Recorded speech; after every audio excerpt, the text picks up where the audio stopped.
Strangers in a stranger land, risking their lives in the name of freedom. The president had to pay respect to the fallen soldiers as soon as they set foot in the United States. For a deeper understanding of their heroism, our Park Ji-won takes us back to the 1950 Battle of the Jangjin Reservoir.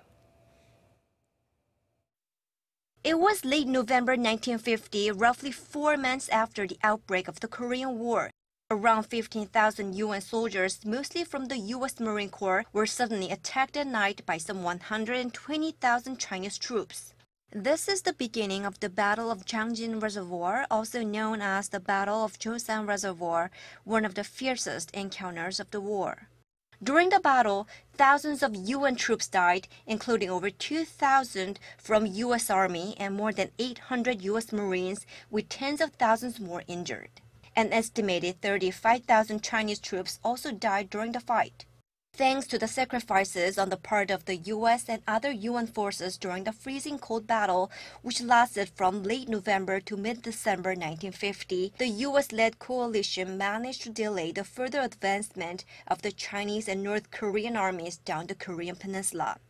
Once the U.S. Marines had secured their safe retreat to Hungnam port, the U.S.-led coalition tried to evacuate the remaining forces back to the southern port city of Busan in what has become known as the Hungnam port evacuation. This evacuation plan was dubbed the Christmas cargo or the miracle of Christmas because, as well as rescuing tens of thousands of troops, the operation evacuated some 90,000 North Korean civilians, including President Moon's parents and older sister.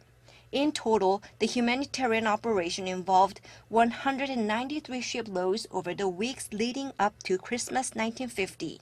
The evacuation was featured in the South Korean 2014 film Ode to My Father.